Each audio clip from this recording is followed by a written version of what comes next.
My name is Amelia Hayes. For as long as I can remember, my life has been shaped by the quiet cadence of the sea. I grew up in Port Blossom, a small town nestled on the Washington coast where the fog rolls in like a soft gray blanket and the scent of salt and cedar hangs in the air. My parents owned The Turning Page, a bookstore that was less a business and more the town's living room. It was a place built on the foundations of knowing which customer loved historical fiction, who needed a book of poetry to mend a broken heart, whose child was just learning to read and would be thrilled by a picture book set aside just for them. I learned from my parents that connection wasn't a strategy, it was the entire point. It was the invisible thread that wove a community together, making it strong and resilient.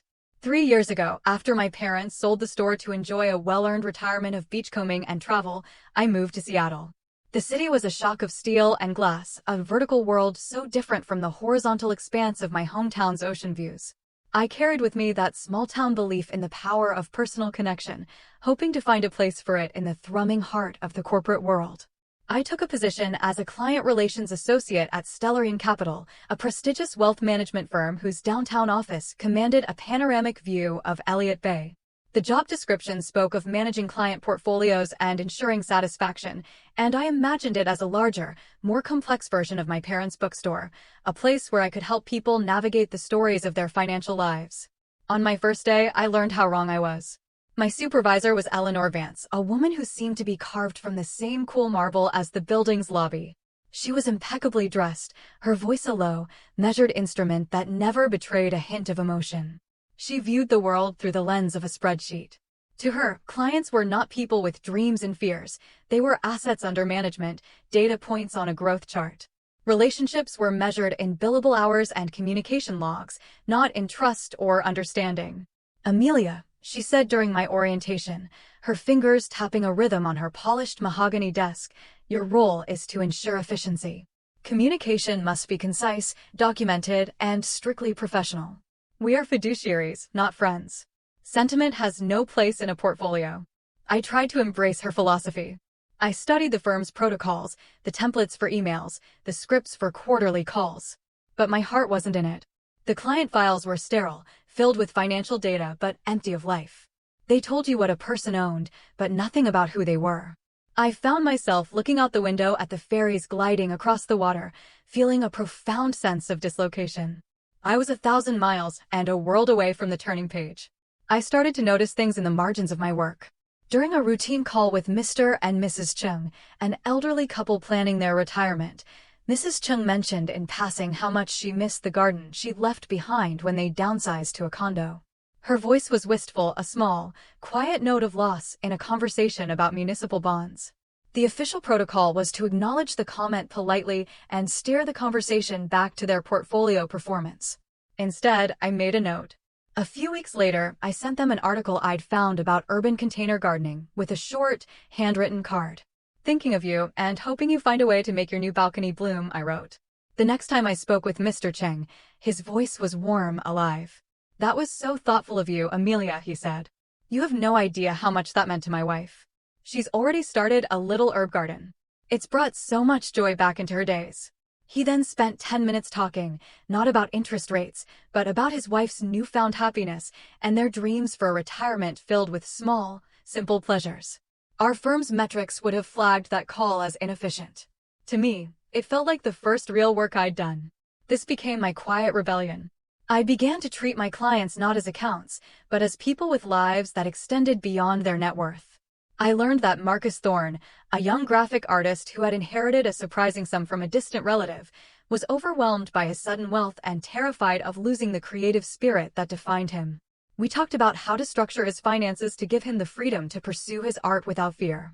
I learned that the Diaz family, who owned a beloved local bakery, were hoping to expand, but worried about taking on debt that could jeopardize the business their grandparents had built. I spent hours helping them find socially responsible investment vehicles that aligned with their family's values. I didn't record these details in the official client management system, which had no fields for dreams, fears, or favorite kind of pastry. Instead, I started my own private project. I called it the Client Legacy Portfolio. On my own time, I created a separate, secure file for each of my clients. It was a mosaic of their lives, notes from our conversations, articles I'd found for them, reminders of their children's birthdays, their business anniversaries, their personal passions. It documented the story behind the numbers, the human context that gave their financial goals meaning. For the Changs, it was a chronicle of their desire for a peaceful retirement filled with simple joys. For Marcus, it was a roadmap to balancing artistic integrity with financial security. For the Diazes, it was a testament to a family's enduring legacy. Eleanor, of course, was oblivious to the real nature of my work. She saw only that my call times were longer than average and my emails sometimes strayed from the approved templates. She saw me as an anomaly, a rounding error in her otherwise perfectly calibrated system. "Amelia, we need to discuss your performance metrics," she'd say in our monthly reviews, her eyes fixed on a chart. "Your interaction time is 22% above the departmental average. We need to streamline." I tried to explain. "But our client retention is up," I'd argue gently. "The Changs just referred their son to us. The Diaz family is planning to move their entire business account to Stellarian. It's because they feel seen, they feel heard." Eleanor would wave a dismissive hand. "Correlation does not imply causation," she would state, as if closing a debate. "The firm's reputation and our strong performance are what retain clients. Your job is to adhere to the established protocols. They exist for a reason." The tension between us grew quietly, a low hum beneath the surface of our professional interactions. She represented a world of cold, hard facts, and I represented a world of nuanced, human feeling. In the ecosystem of Stellarian capital, I was an invasive species. Yet, my little ecosystem was thriving. The clients I worked with were not only staying with the firm, but they were deepening their investment, their trust radiating outward in the form of referrals that brought in significant new business. They began asking for me by name, bypassing the general queue to speak with the one person at the firm who remembered that their daughter was studying abroad or that they were training for their first marathon. The inevitable collision came on a crisp autumn Tuesday. Mr. Sterling, the firm's CEO, had convened a senior management meeting to review quarterly performance. He was a man who, like Eleanor, prized numbers above all else, but he was not immune to the allure of a positive trend line. He brought up the client retention figures for my department, which had hit a 5-year high. "Remarkable work," he said, nodding towards Eleanor. "Whatever you're doing in your department, it's clearly effective. A testament to the Stellarian system." I watched Eleanor's face. A flicker of something I couldn't decipher, pride, perhaps, mixed with a sliver of unease, crossed her features. She accepted the praise with a cool nod, but I saw the way her eyes slid towards me for a fraction of a second. She knew the numbers were driven by my clients, by the very methods she disdained. The credit she was receiving was for a philosophy she actively opposed. After the meeting, she called me into her office. The air was still and heavy. "I need to understand your process," she said, her voice devoid of its usual clipped certainty. "Mr. Sterling is asking for a report on the drivers of our recent success in retention. He wants to replicate it across the firm." She paused. "I want you to compile a comprehensive presentation. A case study. Use your top accounts. Document every interaction, every note, every technique you've employed. I want to see everything." A surge of hope, naive and bright, rose in me. This was it. This was my chance to finally show her, to make her understand. I imagined her seeing the legacy portfolios, not as a breach of protocol, but as a revolutionary tool for building unshakable client loyalty. I thought she was finally ready to see the forest for the trees. For the next 2 weeks, I poured my heart into the project. I wove together the stories of the Changs, Marcus, and the Diaz family. I meticulously cross-referenced my personal notes with official call logs, demonstrating how a conversation about a garden had led to a major referral, how discussing artistic fears had solidified a multi-million-dollar account. I printed out the legacy portfolios, creating a beautiful, tangible binder filled with the human stories behind the data. The final presentation was more than a report. It was the culmination of my entire philosophy, a testament to the idea that empathy was not a liability, but the most powerful asset of all. It was, I believed, the most important work I had ever done. The day of the presentation arrived, gray and drizzling, the Seattle sky weeping onto the city. Eleanor had booked the main boardroom, the one with the floor-to-ceiling windows and the imposing black granite table. She had invited not just the senior management, but my entire department. 23 of my colleagues filed in, their faces curious. I felt a nervous flutter, but it was overshadowed by a deep, quiet pride. I was ready. I set up my laptop, the binder of my legacy portfolio sitting beside it like a prayer book. Eleanor stood at the head of the table, her posture ramrod straight. "Thank you all for coming," she began, her voice resonating in the hushed room. "We are here today to review a case study in client management. Amelia has been experimenting with a personalized approach. She has prepared a presentation to demonstrate her methods." She gestured for me to begin.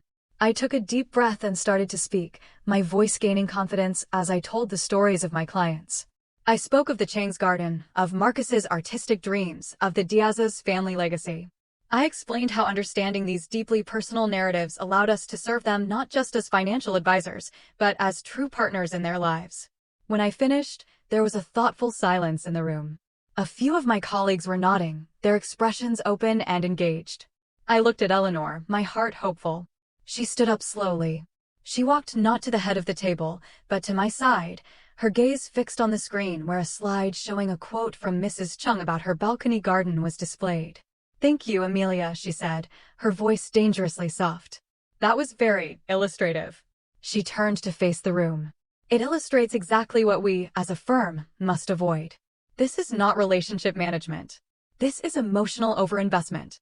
This is a catastrophic failure of professional boundaries." The blood drained from my face. I felt a cold dread creep up my spine as she began to systematically dismantle my work, twisting every instance of empathy into a mark of unprofessionalism. The note about the garden was an unsolicited intrusion into a client's private life. The conversations with Marcus were a reckless foray into unqualified personal counseling. The work with the Diaz family was allowing sentiment to cloud fiduciary judgment. She was using my life's work, my core beliefs, as a cautionary tale. My colleagues shifted uncomfortably in their seats, their gazes dropping to their notepads. I felt my throat tighten, my pride crumbling into a pile of sharp-edged shame. But the worst was yet to come. Eleanor gestured to my laptop. "And this legacy portfolio," she said, the words dripping with scorn. "This collection of unprofessional, anecdotal data, it represents a significant liability. It has no place on a Stellarian server." She reached over me, her movements precise and deliberate. My heart hammered against my ribs.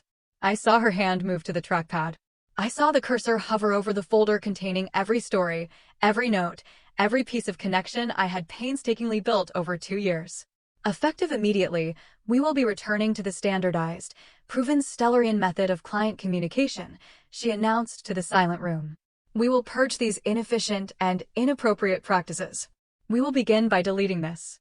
And with a final, definitive click, she dragged the folder to the trash and emptied it.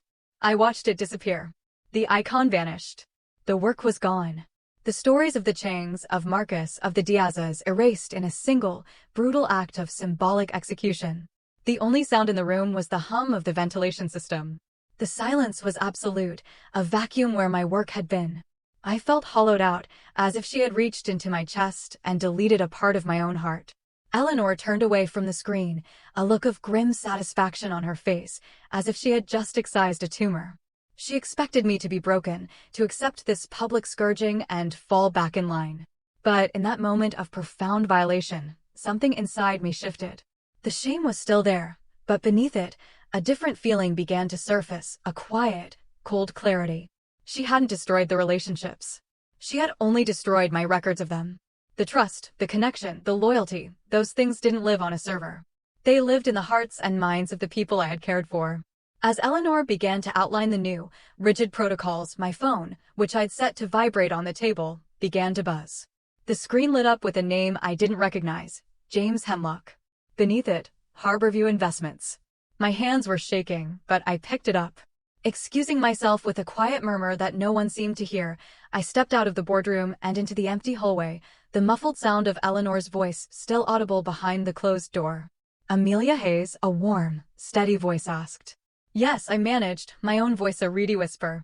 "My name is James Hemlock. I'm a partner at Harborview Investments. A few of my colleagues and I are former Stellarian advisors. We left to build a firm on a different philosophy. We've been hearing your name for months, Amelia. From clients. They talk about you. They talk about a level of care and personal understanding they've never experienced before."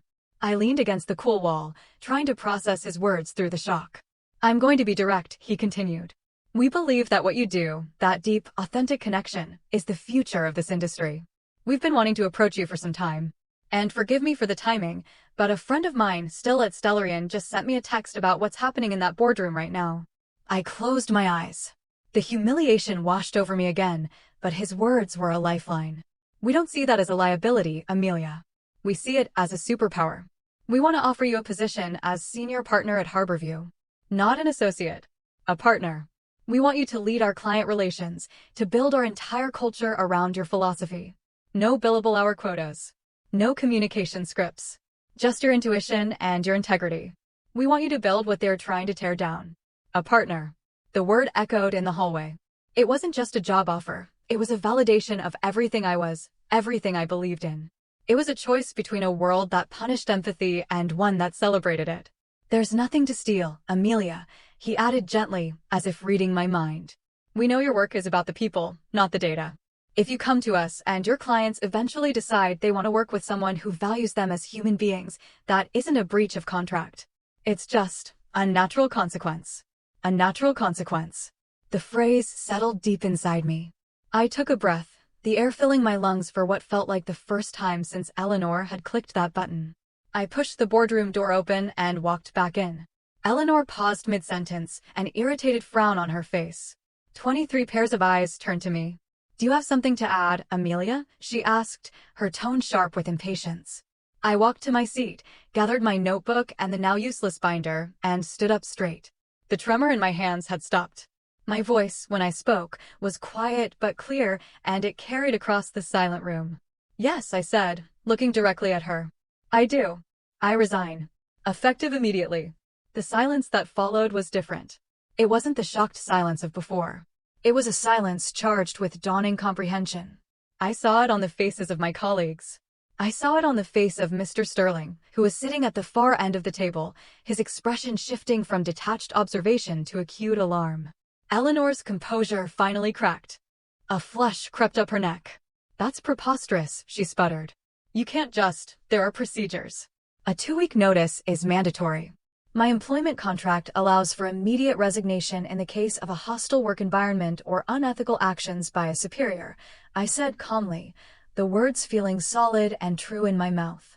I believe publicly shaming me and destroying my work in front of our entire department qualifies. I'll send the formal letter from my personal email within the hour. I didn't wait for a response. I turned and walked out of the boardroom, leaving behind the sterile marble, the cold glass, and the woman who believed human connection could be deleted. As the heavy door clicked shut behind me, I didn't feel vengeful. I didn't feel triumphant. I felt a profound, quiet sense of release, like a ship casting off its moorings and finally turning its bow toward the open sea. I was heading home, not to a place, but to myself. The transition to Harborview Investments was like stepping out of a refrigerated room and into the warm sun. Their office wasn't a monument of glass and steel, but a beautifully restored space in an old brick building overlooking the water, filled with reclaimed wood, comfortable armchairs, and thriving plants. The air hummed with collaborative energy, not competitive tension. James and the other partners welcomed me not as an employee, but as an equal. My first week was spent not in training seminars, but in long conversations about our shared vision, a wealth management firm built on trust, transparency, and a deep, abiding respect for the human stories behind the assets. I didn't make a single call to a Stellarian client. I didn't have to. I simply updated my professional profile online and waited. I knew the connections I had built were rooted in something far deeper than a company logo. The first call came 3 days later. It was Mr. Chung. Amelia. I saw you've moved, he said, his voice brimming with warmth. I trust you've landed somewhere that appreciates you. We were so worried after our last conversation with Stellarian. A woman named Eleanor called. Very brisk. She asked me to rate our recent interactions on a scale of 1 to 10. I told her I preferred to talk to you. She informed me that wasn't the protocol. He chuckled softly. My wife and we've been talking. We're not investing in Stellarian capital. We're investing in you. So, tell me about Harborview. By the end of the week, I had spoken with the Diazes. By the next, with Marcus Thorne. The conversations were all variations on the same theme. They had received cold, impersonal calls from Eleanor or another associate at Stellarian. They had felt the shift, the absence of the warmth and understanding they had come to value. They weren't just moving their money, they were moving their trust. It wasn't an act of aggression on my part. It was, as James had so wisely put it, a natural consequence. You cannot drain the humanity out of a relationship and expect the relationship to remain. Through a former colleague I met for coffee, I heard whispers of the fallout at Stellarian. Eleanor was in a state of escalating panic. She couldn't understand what was happening. In her mind, the firm's sterling reputation and performance charts should have been enough to hold any client. She blamed me, of course, accusing me of unethical poaching. But Mr. Sterling, seeing his top-performing accounts walk out the door one by one, had launched an internal investigation. He was a man of numbers, and the numbers were telling a story he couldn't ignore. The firm was hemorrhaging assets, and every single departing client had been one of mine. The true cost of Eleanor's actions was becoming terrifyingly clear. The inefficient, anecdotal data she had deleted was not a liability. It was the blueprint for the firm's most successful client relationships. In erasing it, she had erased her own roadmap, leaving herself stranded in a wilderness of her own making, armed with nothing but a broken compass of protocols and metrics. About 2 months after I left, I received a call from a number I recognized as Mr. Sterling's private line. His voice was strained, stripped of its usual booming confidence. "Amelia," he began, dispensing with formalities. "We're in the midst of a significant restructuring. It has become clear that we have undervalued certain aspects of client relations. Your approach, specifically." He cleared his throat. "Eleanor Vance is no longer with the firm. We made a misjudgment. I made a misjudgment. I'm calling to ask what it would take to bring you back. Head of the department. Complete autonomy. Name your price." The offer hung in the air, a stunning reversal. The irony was almost painful. The validation I had so desperately craved was now being offered to me by the very people who had denied it, but only after they had paid a steep price for their ignorance. I thought of my parents' bookstore, of the quiet dignity of their life's work. I thought of the Chang's little herb garden, blooming on their balcony. I thought of my new partners at Harborview, who had seen my worth from the start. "Thank you for the offer, Mr. Sterling," I said, my voice gentle but firm. "But I've already found a home. I'm sorry it took losing so much for you to see what was valuable all along." I ended the call, not with a sense of victory, but with a quiet sorrow for a lesson learned too late. It has been 2 years since that day in the boardroom. Harborview Investments has flourished, becoming a beacon in the industry for a more human-centered approach to finance. Our success is built on the very principles Eleanor tried to extinguish. My legacy portfolios, now a core part of the Harborview method, are celebrated as our most innovative tool. I heard through the grapevine that Eleanor struggled to find another position. Her record was marred by the spectacular collapse of her department at Stellarian. The story had become something of a quiet legend in Seattle's financial circles, a cautionary tale about a manager who was so fixated on the system that she failed to see the people it was meant to serve. One rainy afternoon last spring, I was walking near Pike Place Market, the air thick with the smell of flowers and fish. I saw her. She was standing alone, looking into the window of a shop, her shoulders slightly stooped. She looked smaller, the sharp edges of her certainty worn smooth by circumstance. Our eyes met for a fleeting second. I saw a flicker of recognition, then a hasty turn away. In that moment, I felt no animosity, no lingering sting of revenge. I only felt a wave of sad understanding for a woman trapped in a world of her own rigid design, unable to see the beauty and strength in the connections she had so readily dismissed. My revenge was never about her downfall. It was about my own rise. It was about learning to build my own table when I wasn't offered a seat at theirs.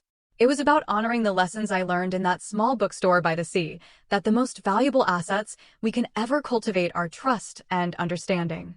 Eleanor thought she was deleting a file. But what she really did was hit send on my future, delivering me to a place where my work wasn't just accepted, but cherished. And the most profound lesson of all is that true strength isn't found in proving others wrong, but in the quiet, unwavering courage to be true to yourself.